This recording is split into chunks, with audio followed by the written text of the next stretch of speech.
Hello, and welcome to a new episode of the Trending Topics podcast, brought to you in cooperation with the Austrian State Printing House and Youniqx Identity AG.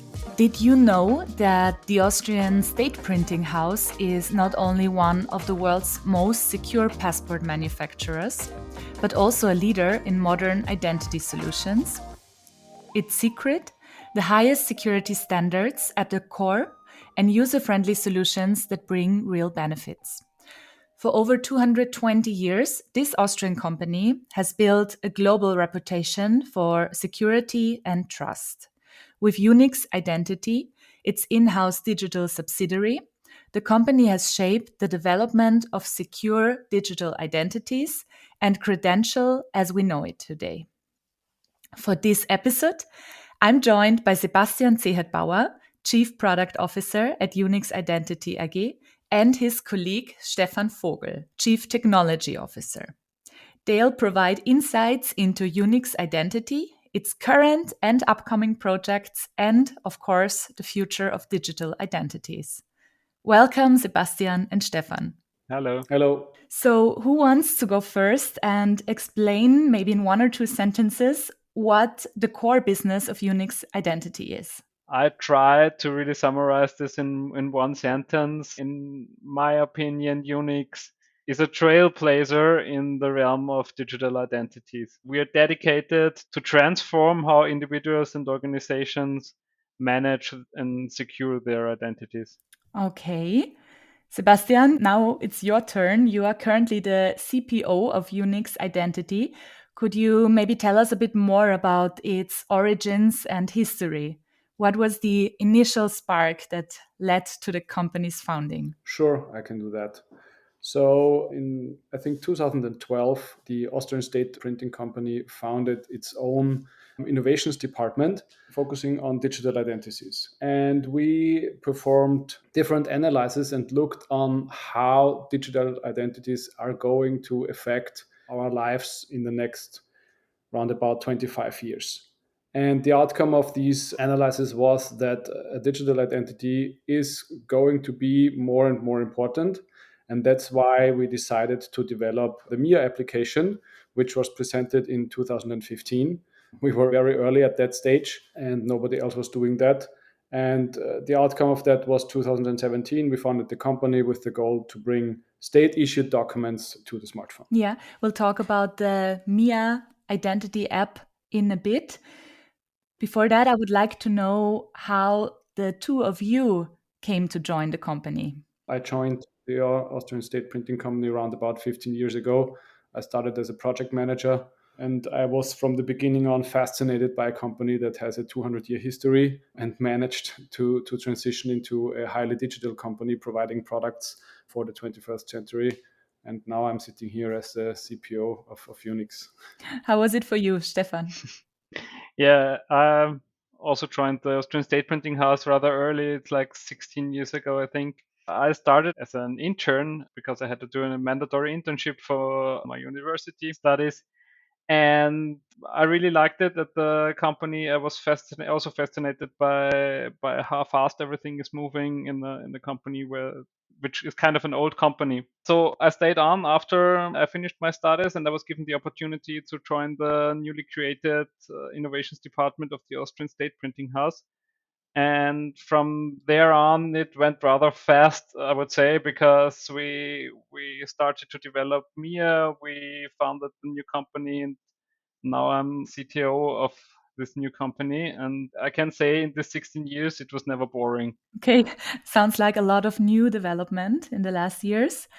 Were there any specific milestones that were particularly important for you in Youniqx development? Yeah, I would say the biggest milestone, of course, was the presentation of our identity platform, MIA, my identity app, which was in 2015.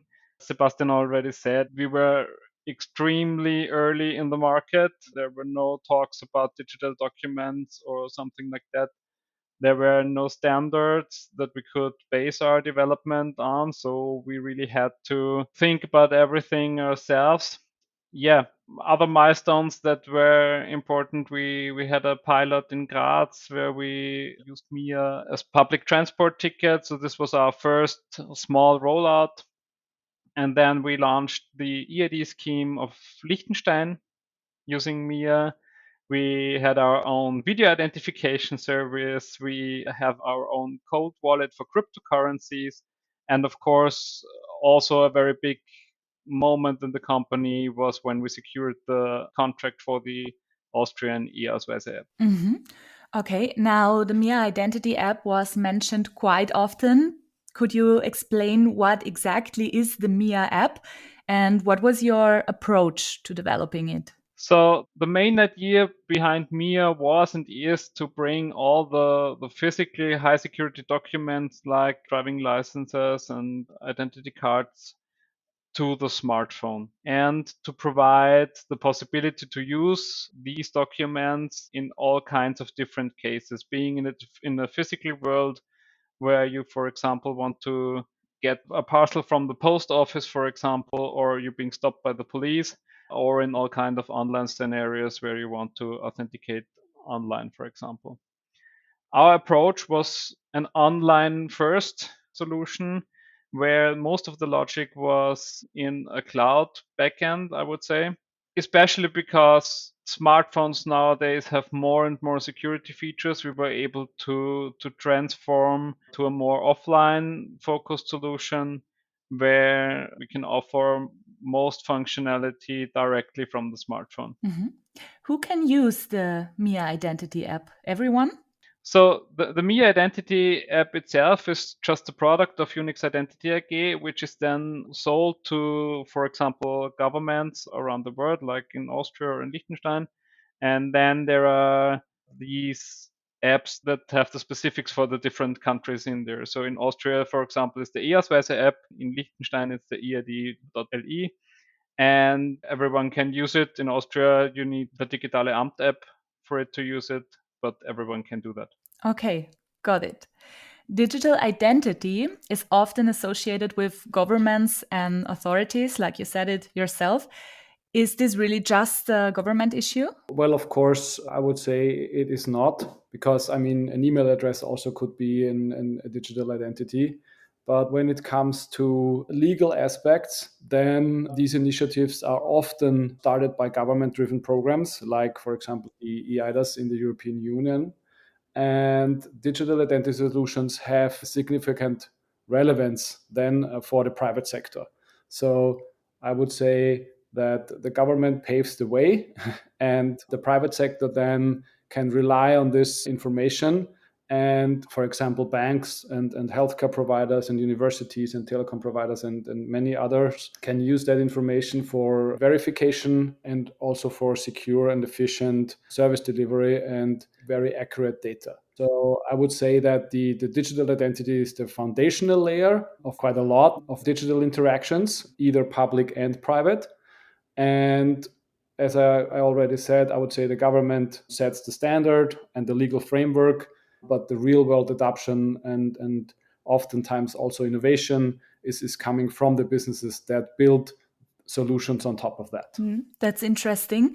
Could you explain how exactly companies can benefit from digital credentials?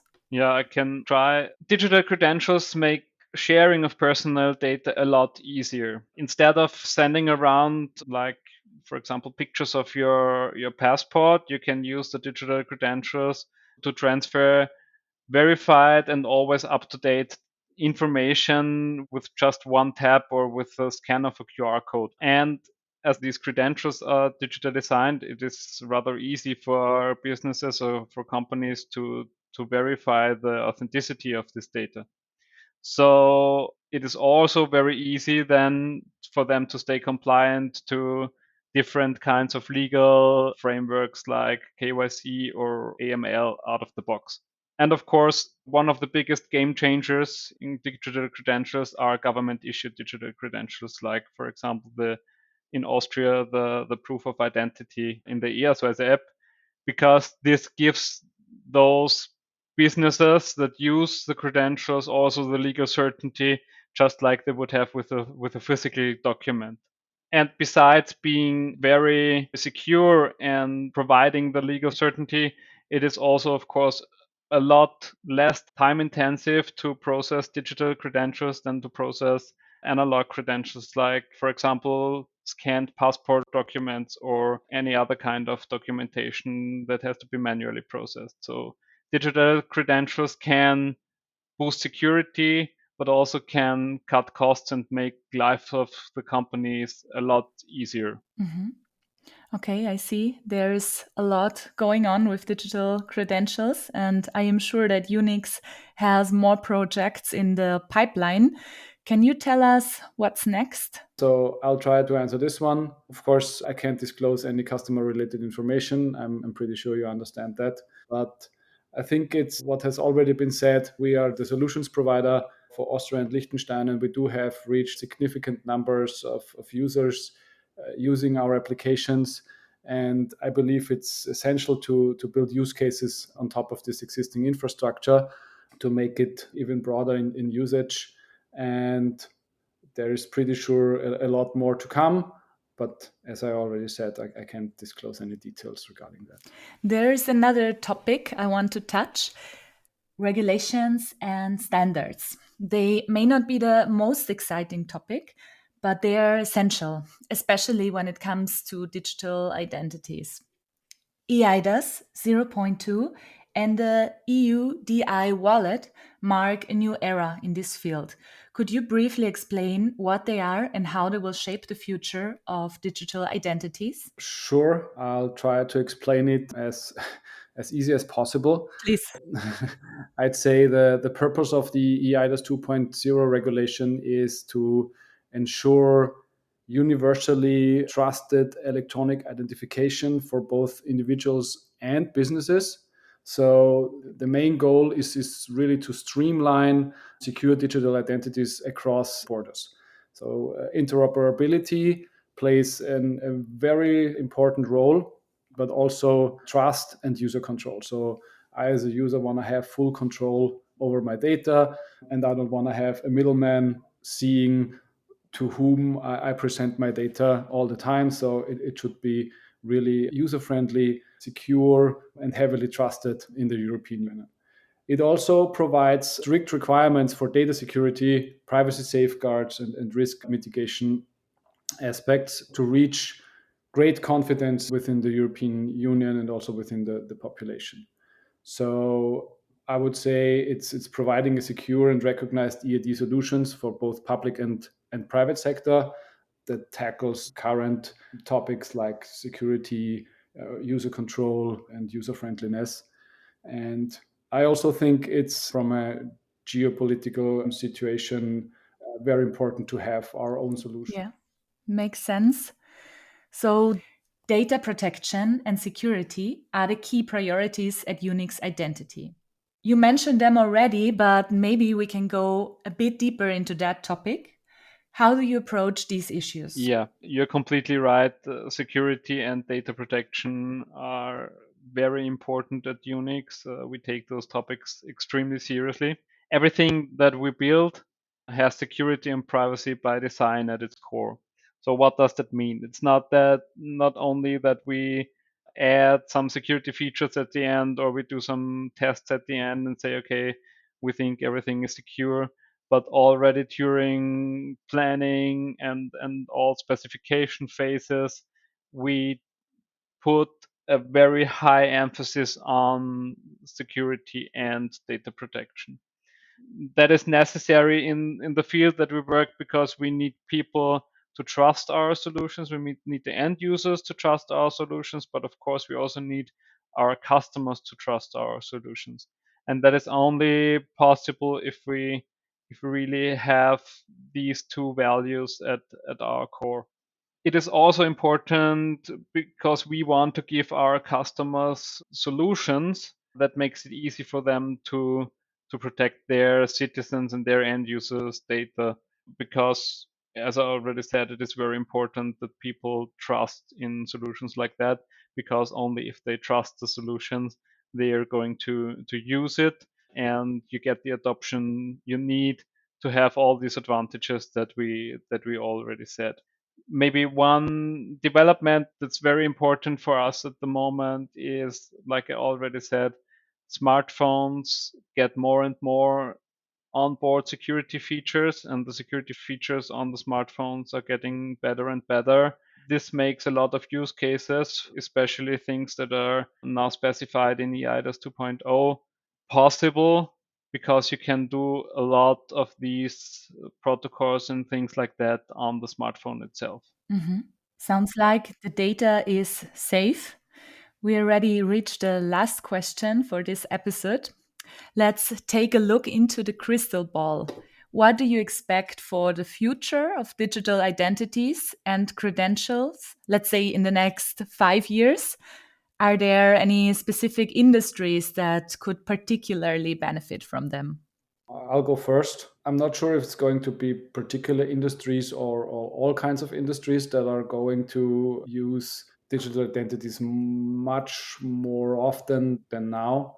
I do believe that the standardization, no matter if it's EUDI or eIDAS or ISO, are going to provide a big boost in interoperability, security, and trust. And that's why I also believe that the number of use cases and the number of individuals using state-issued digital identities will increase quite heavily. And I also hope to see that these transactions are getting more reliable, more secure, and also user-friendly, so that I don't have to send around pictures of my passport anymore, and only being able to disclose the information that's really necessary for a specific use case. Besides from that, I'd say it's really hard to say also what kind of role artificial intelligence is going to play in the next couple of years. We will see a lot of fraud there as well. So I do believe that we have a good answer to what's coming. Okay, what do you see in the crystal ball, Stefan? In my crystal ball, I think that we're only at the beginning of the digital era at the moment. We are seeing more and more digital services coming up. But if we have a look, especially at e-government, I think that is only a glimpse of what is possible and what will be possible in the future. And in my opinion, a secure and user-friendly digital identity is the basis for everything that is going on. And I'm not even touching the artificial intelligence thing here, because it's still unclear what possibilities AI will bring in the future. But also, and that is, I think, also a big risk in digital identity, not only possibilities but also a lot of risks, because I think a lot of things that we do at the moment to verify someone's identity, like video identification and things like that, will be under a high attack from artificial intelligence systems. And the more and the better these attacks get, the more it is important that we have secure digital identities everywhere. And I think that governments at the moment are building the necessary infrastructure to get everything out there. And I think now it's time for the private sector to really use this infrastructure and offer innovative and user-friendly services. Thank you, Sebastian and Stefan, for this very interesting interview. You're welcome. Thank you very much. You're welcome. Thank you very much as well. If you enjoyed this episode, please leave us a 5-star rating and follow the podcast on Spotify and Apple Podcasts. If you have any suggestions, feedback, or requests for future guests, please send an email to feedback@trendingtopics.at. That's a wrap. Take care and catch you in the next episode. This episode was brought to you in cooperation with the Austrian State Printing House and Youniqx Identity AG.